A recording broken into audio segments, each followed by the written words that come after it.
চাচা তুই তো মাত্র আছো তো 2 দিন, 2 দিন দেখতে লাগতো দে। আর আবার গেলাম মেদি বছরকে বছর আছি। আর দেখি তোমার বাই হুদ বাই জিয়ত কন তোমার বাই তারা কত হস্ত করি না চলে। আর সত্যি কথা বলতে আল্লাহ পাক তোমার সন্তান ন দে, তোমার এতে কিন সম্পত্তি কিন হন হাইব। প্রত্যেক মানুষ একদিন মৃত্যুবরণ করিব, আজি হোক খালি হোক তুই তো একদিন মারা যাইবা। তুমি এক কামা চিন্তা করছো না, তোমার খবর মেদি যাই নে খবর জিয়াদ করি বেলাই এই লোক মানুষ আছে না। আজি যদি বাইফুত বাই জিয়াদ কোন ভাই তার সম্পর্ক ভালো লাহ খালি তারা তোর খবর যাই নে জিয়াদ চলে করিব। তোমার বিপদ আপদে তোর ফাঁসা আইনে দিয়েইব, বুঝছো না চাচা। আর তো সময় আছে পাইলি তোমার বাইফুত বাই জিয়াদ কোন লাই তুই কিছু কাম করো, তারা এটা বহুত কষ্ট করি না চলে চাচা।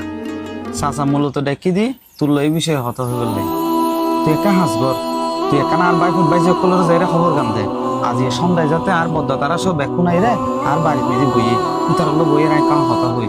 ইতার আল্লাহ হিন্দি কি গরম করিব নগরম করিব, হিন্দি করলে ভালো হইব। আমি ব্যাকিং করছি ইতার আল্লাহ প্রয়োজনে আর বাইফু তোরা বিদেশ লোজন করলি আমি এটাও লই যাই।